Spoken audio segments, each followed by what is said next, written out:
In this show, there were actors who were playing a role of going to space and fighting a demon present in space.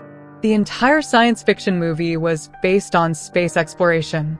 The show received a lot of respect and acclaim, and the characters in the movie became quite famous. Many people even started to believe that these characters were genuinely involved in space exploration and saving Earth from aliens. However, they were all just actors performing in the movie. Among that entire team was a man named Jason, who was their commander. Although the show had ended months ago, people were gradually starting to forget the other actors, but Jason had managed to keep his name alive. Everyone was greatly impressed by his personality and comedic timing, which is why Jason continued to be a favorite in people's hearts. Jason had even stopped paying attention to the other actors because the public now favored him. The other actresses had also realized that Jason had changed and was only thinking about himself, which made everyone very upset with him. However, Jason was never tired of giving autographs to his fans. He kept doing press conferences and making his fans happy. During his continuous autograph sessions, many people approached him wearing strange costumes similar to those Jason and his team wore in the movie. They told Jason that they needed him and that he would have to come to their planet. Jason thought that perhaps these people were inviting him for another show. Since Jason had no other work after the show ended, he agreed to work in their show. Jason then became busy with giving autographs again. Meanwhile, some people were seen talking, saying that Jason was now out of work and had become completely unemployed. Jason did not like this at all, so he went straight to his friends. However, due to Jason's selfishness, even his friends had stopped talking to him. All these things made Jason very angry. Then some kids approached him, one of whom was a huge fan of Jason. He had kept track of every movement Jason made in the movie and was telling Jason everything he knew about it. But Jason was in a bad mood and, in his anger, got up and walked away. Everyone was shocked to see Jason's behavior. Jason then returned home, drank, and fell asleep there. In the morning, the same people who had asked him to go to their planet showed up at his house. Jason decided to go with them and do their show. The people who seemed very strange were now preparing Jason and taking him to their car. Jason still thought that these people were taking him for another show, which would be a big hit. Without thinking much, he went along with them. As soon as their car went a little further, it suddenly vanished, as if it had teleported. When Jason opened his eyes a little while later, he found himself in a very strange place. Jason thought that this was just a set created for the movie. However, he had no idea that these things were not fake but real, and that the people he saw were not humans but aliens who had taken on human forms to come to the human planet. Jason, in his usual attitude, asked what he had to do. The aliens, who were in human form, explained that a dangerous enemy named Ariel had attacked their planet, and Jason had to eliminate him and save them. The aliens showed Jason his seat where the commander sits. Jason then sat in a stylish manner and said, "Bring that enemy before me," indicating that he had already immersed himself into his character. It was as if a real shooting had begun. On a large screen, the dangerous alien named Ariel appeared, who was very menacing and frightening. The alien was saying that he knew Jason had an advanced machine, a very dangerous weapon that could change time. Ariel wanted that machine to use for his own purposes. However, Jason, who was fully immersed in his role and thought he was the hero of the show, told the alien that he wouldn't get any machine and that no one could save him from Jason. Jason instructed the people present to attack the alien and destroy his spaceship. Everyone was confirming with Jason whether they should really do this. Jason said, "Do it and follow my command." As soon as Jason said this, the aliens, who had taken on human forms, attacked the dangerous alien. The alien spaceship was completely destroyed, meaning they won the battle for that moment. Everyone was very pleased with Jason's command, as it was his guidance that led them to defeat the dangerous alien. Now, Jason felt that they had been shooting for too long, so he wanted to go back home. He told them that he was going home and that they should call him if they needed him. The aliens gave Jason a small communication device so he could connect with them and be called back if needed. Jason still thought he was on a movie set and was now heading home. The aliens locked Jason in a room to send him home, and soon a jelly-like substance began to cover his entire body. Jason couldn't understand what was happening, and he was then taken out of the spaceship, seeing the entire universe.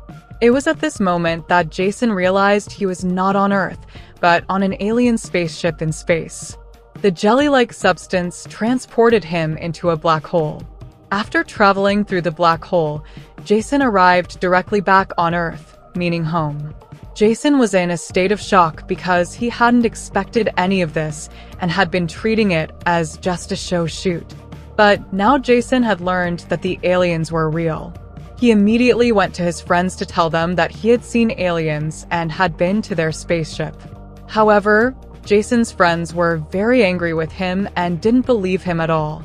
Suddenly, Jason encountered the same boy who was a big fan of his. After bumping into the boy, the communication device given to Jason by the aliens was switched with the boy's device, but Jason had no idea about this. In the spaceship, it was shown that the dangerous alien Ariel was planning to attack the aliens. He had come with a large army to seize the machine. As a result, the aliens returned to call Jason for help because they needed assistance. Jason's companions, seeing the unfamiliar people, thought that perhaps Jason had been offered a new show and decided to join him. All the aliens teleported Jason and his companions to the spaceship. Jason's co-stars were confused about where they were. Soon, the octopus-like aliens who had taken on human forms appeared. Jason's friends were extremely startled as this was their first encounter with such things. The octopus-like aliens reverted to their original alien forms and apologized, saying that they had no intention of frightening them. Jason also arrived and told his companions that everything was real, just as he had been saying from the beginning. He insisted that they needed to help the aliens to save their existence. Jason began discussing the new mission with the aliens, but his companions were still very frightened. Some of Jason's friends asked him why the aliens had brought them there. "We are not real astronauts. We were all just actors performing in a movie." At this point, the remaining aliens, who would be performing the mission, also arrived. One of Jason's team members, a black man, asked the aliens how they knew about them. The aliens explained that years ago, when the dangerous alien Ariel attacked, they were wandering in the universe, but they were just actors, not real astronauts. The aliens revealed that the dangerous Ariel was planning to attack them with his entire army because he wanted a powerful machine called Omega-13 for himself. Therefore, the aliens brought Jason and his companions to the control room of the spaceship. However, they didn't know how to operate it because they had only acted in the show. Everyone looked at Jason's face, unsure of what to do. Jason quietly advised them to do what they had done in the show. Then, another person who could control the spaceship took the handle and began controlling it like a car, causing the spaceship to start flying in reality and gaining speed. They had to continue this way, even though they had no experience. Suddenly, they received a video call from Ariel, who had killed many innocent aliens and was now targeting their spaceship, which had the Omega-13 machine. Seeing all the bloodshed, Jason's companions were terrified and tried to escape, but they knew it wasn't easy to get out because Ariel and his army were outside, and they were in a distant corner of the universe. In the next moment, Ariel and his entire army attacked their spaceship, causing chaos on board. In their fear, the person controlling the spaceship accelerated it drastically, making it move very quickly. Due to the high speed, their generators malfunctioned, and they ended up in a place they were not prepared for. As the spaceship continued to be bombarded by asteroids, Jason and his team had managed to distance themselves from Ariel's dangerous alien army. However, Tommy from Jason's team reported that their boosters were damaged due to the attacks and could only be repaired using boosters from a nearby planet. Unfortunately, visiting that planet was strictly prohibited for aliens, meaning they had to go there themselves to retrieve the boosters. Linda, a member of Jason's team, decided that their team would go to the planet to fetch the boosters as quickly as possible. They arrived at the barren planet in a small spacecraft and began searching for the boosters. Linda and the team soon discovered that the planet was inhabited by many small, dangerous aliens. Despite their small size, these aliens were highly dangerous and would consume any injured or dead members of their kind. Linda, Jason, and the team continued their search for the booster, and after extensive searching, they found it. Unfortunately, the small aliens noticed them and, with their entire army, began attacking to stop them. Jason, Linda, and the others hurriedly transported the booster back to their ship to fix it and return to space. However, the small alien army arrived in time to capture Jason, pulling him down while Linda and the rest of the team successfully escaped with the booster into space. Jason was left in the hands of the small aliens, who forced him to fight a large rock monster. The monster threw Jason around mercilessly. Tommy discovered that the aliens had implanted a transportation device in Jason's body. Just as the rock monster was about to kill Jason, Tommy teleported him back onto their spaceship, saving his life. However, the situation became even more alarming when the dangerous green aliens attacked the spaceship. They were infiltrating the ship and capturing all the aliens on board. The green alien leader then realized that Jason and his companions were just actors with no real combat skills. They informed the aliens who trusted Jason and his team about the situation. However, just then, the rest of the alien team arrived. Jason couldn't let the aliens die this way, so he joined his team and fought against the green aliens' army. Tommy had teleported the rock monster onto the spaceship, and the monster started destroying the green alien army. The rock monster was then transported directly into space, which resulted in many of the green aliens being eliminated. Jason and his team freed the trapped aliens so they could protect themselves. Jason tried to communicate using his device, but he realized it was fake. In reality, when Jason was on Earth, his communication device had been swapped with the fan's device. The real device was now with the fan, who was quite skilled in science fiction and technology. He had connected the real communication device to the spaceship, allowing him to guide Jason and Linda on the correct path. Jason and Linda eventually reached the Omega-13 machine, which was the powerful device the dangerous alien wanted.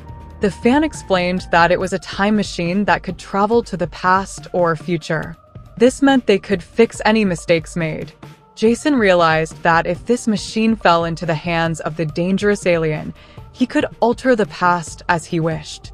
Jason and Linda made their way back to their teammates. When the green aliens discovered that they were still alive, they continued their attack on the spaceship. Jason and his team tried to escape the attacks, and together they faced the challenges. The green aliens had placed many blocks in their way to hinder their progress.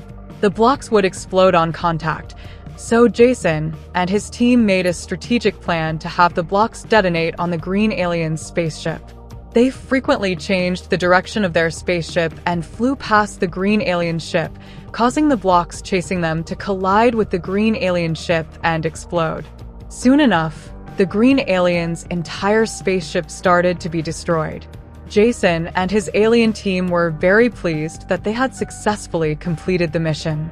Shortly after, Tommy arrived, having a bit of fun with everyone. But suddenly, he pulled out a gun and shot one of Jason's team members. It was then revealed that Tommy was actually the green alien who had killed the real Tommy and taken his form. To fix the situation, Jason used the Omega-13 time machine to travel a bit into the past. He now clearly knew that Tommy was the green alien. So, When Tommy came near them, Jason attacked and killed him. It was revealed to everyone that Tommy was indeed the green alien. When the green alien attacked, all the friends united and killed it, thus freeing the aliens from the green aliens and ensuring their safety. After the mission was complete, the aliens arranged a small spaceship to send Jason and his team back to Earth. The spaceship took them directly to the show on Earth, where they were being promoted. Everyone was thrilled to see Jason and his team being introduced in this way.